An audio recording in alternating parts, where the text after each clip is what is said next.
మా నాయకత్వం ఉంది. టీటీడీలో గత 5 సంవత్సరాలు పెద్ద ఎత్తున దుర్మార్గాలు జరిగాయి, అపవిత్రం జరిగింది. టీటీడీని వాళ్ళ సొంత జాగీర్ లాగా వాడుకున్నారనేది అనేక సందర్భాల్లో బీజేపీ నాయకత్వం చెప్పింది, ఇప్పటికే చెప్తున్నాం. ఎవరో కొంతమంది ఒకరిద్దరు వ్యక్తులు మాట్లాడిన మాటలు అవి పార్టీ విధానం కాదు. బీజేవైఎం ఆర్గనైజేషన్ గా మాజీ ముఖ్యమంత్రి గారి ఇంటి దగ్గరికి వెళ్ళి పెద్ద ఎత్తున ధర్నా చేసి ఒక ఆర్గనైజేషన్ గా మా బోటి వాళ్ళందరం కూడా మాట్లాడుతున్నాం. మా రాష్ట్ర అధ్యక్షురాలు మాట్లాడుతుంది. రాష్ట్ర అధ్యక్షురాలు మాట్లాడిన తర్వాత అది ఖచ్చితంగా పార్టీ విధానమే అవుతుంది. కాబట్టి ఇంకెవరో ఏదో డిఫరెంట్ ఒపీనియన్, వేరే విధమైన అభిప్రాయం వ్యక్తం చేసినా వాటికి ప్రాధాన్యత ఉండదు. భారతీయ జనతా పార్టీ మా తిరుపతిలో ఉండే మా భాను ప్రకాష్ రెడ్డి అనేక సంవత్సరాలుగా టీటీడీ యొక్క పవిత్రత మీద పోరాటం చేస్తున్నాడు. ఆయన టీడీ బోర్డు మెంబర్ గా ఉన్నప్పుడు ఆ బోర్డు చాలా సక్రమంగా పనిచేయడంలో, టీటీడీ తిరుమల తిరుపతి దేవస్థానాల పవిత్రతను కాపాడడంలో, ఆ బోర్డు సక్రమంగా పనిచేయడంలో మా యొక్క భాను ప్రకాష్ రెడ్డి సేవలు, వారి చేసిన పని మర్చిపోలేంది. కాబట్టి భారతీయ జనతా పార్టీ మమ్మల్ని ఏమో మీరు హిందువుల పార్టీ అంటారు చాలా మంది, కానీ మేము హిందువుల తరఫున నిరంతరం మాట్లాడుతుంటే ఒకవైపు మతత్వవాదులు అంటారు. మళ్ళీ ఇప్పుడు వెంకటేశ్వర స్వామి టీటీడీ పవిత్రతకి మేము పోరాటం చేస్తుంటే మీరు సరిగా స్పందించడం లేదు, మీరు వివిధ రకాలుగా మాట్లాడుతున్నారంటారు. అంటే కాసే చెట్టుకి రాళ్ళ దెబ్బలు తగులుతాయి. కేంద్రంలో కూడా మీరే 3వ సారి ఉన్నారు కాబట్టి డెఫినెట్ గా మీరన్నిటికీ సమాధానాలు చెప్పాలి. ఖచ్చితంగా మీరు చెప్పింది కాసే చెట్టుకే రాళ్ళు దెబ్బలతో అందులో చెప్పండి. ఒకటి, జగన్మోహన్ రెడ్డి గారు ప్రధానమంత్రికి లెటర్ రాశారన్నారు. ప్రధానమంత్రికి ఎవరైనా లెటర్లు రాయొచ్చు. కొంతమంది అబద్ధాలు రాస్తుంటారు, కొంతమంది నిజాలు రాస్తుంటారు. జగన్మోహన్ రెడ్డి గారు రాసిన ఉత్తరం పూర్తిగా అబద్ధాలతో కూడుకున్నది. దానికి రెస్పాన్స్ కూడా ఇవ్వవలసిన విలువ ఉందని నేను అనుకోవడం లేదు. జగన్మోహన్ రెడ్డి గారు ఒక్క నిమిషం రెస్పాన్స్ ఇవ్వక్కర్లేదు. అసలు ఆయన ఏం రాశారు ఎగ్జాక్ట్ గా చదివారా? నా దగ్గర ఇప్పటికీ స్టిల్ ఉంది. It is not worthy that some of the current members of the TTD board are affiliated to BJP as well. No, not at all. ఒక నిమిషం చెప్తున్నాను మేడం. ఆయన బోర్డుని ఏర్పాటు చేసిన తర్వాత మళ్ళా ఒక 51 మందిని ఎవరెవరినో తీసుకొచ్చి ఆ బోర్డులో పెట్టడానికి ఒక ఎయిర్ బస్ లాగా, ఒక పెద్ద జంబో విమానం తీసుకొచ్చారు లాగా బోర్డును తయారు చేయడానికి ప్రయత్నం చేసినప్పుడు న్యాయస్థానాలు స్ట్రక్ డౌన్ చేసింది. ఇది కరెక్ట్ కాదన్నది. తర్వాత ముఖ్యమంత్రి గారు నోరు పూసుకున్నారు, ఏం మాట్లాడలేదు. చాలా మంది మా బోర్డులో మెంబర్స్ గా ఉన్నారు, అనేక మంది. ఇది ఒక ఈ రోజు వచ్చిన ఆనవాయితీ కాదు.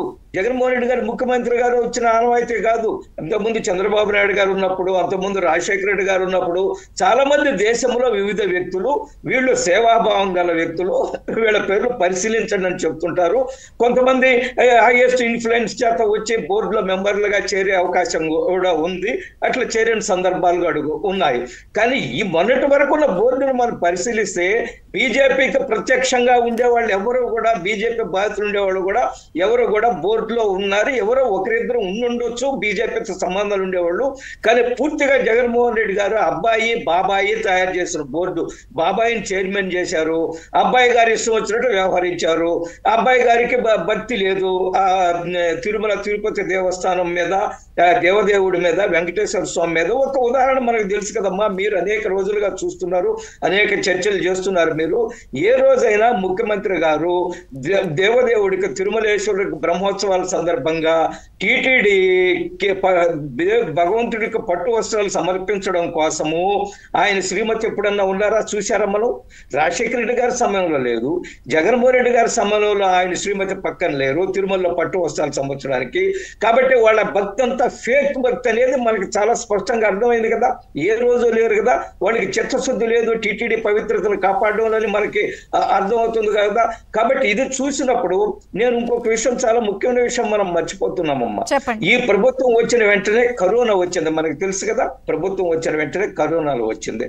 ప్రభుత్వము బాబాయిని, ముఖ్యమంత్రి గారు ఆయన బాబాయికి లోక్సభ సీట్ ఇవ్వలేకపోయాడు, ప్రకాశం ఒంగోలు జిల్లాలని ఆయన తీసుకొచ్చి టీటీడీ బోర్డు చైర్మన్ చేశారు.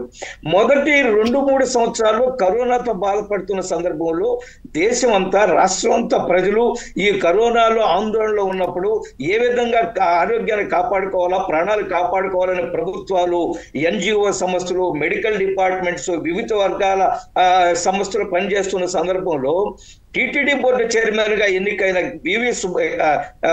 వైవి సుబ్బారెడ్డి గారు ఏ మాత్రం విలువలు పాటించకుండా, ఏ మాత్రం నిబంధనలు పాటించకుండా అడిగేవాళ్ళు లేడు.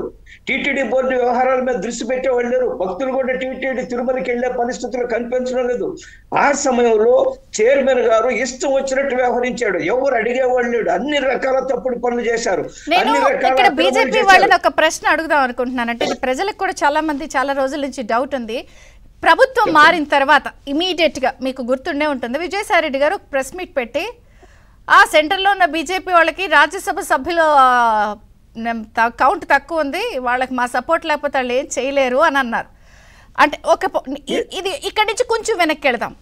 అంటే మీరు 2.0లో కూడా అదే ప్రాబ్లంతో ఫేస్ చేస్తున్నారు కాబట్టి ఆ రోజు అలా ఉండి చూసి చూడట్టున్నారా, లేకపోతే ఇలా ఇంత ధైర్యం ఎందుకు వచ్చేసింది ఇప్పుడు కూడా ఇలాగనేసి లెటర్లు రాసే పరిస్థితి వచ్చి బెదిరించావు, బ్లాక్ మెయిల్, అన్ని మీకు తెలిసే చేసాము అనే స్థితికి తీసుకొస్తున్నారు కదా. అంటే ఉపేక్షిస్తున్నారా, సమాధానం ఇవ్వలేకపోతున్నారా?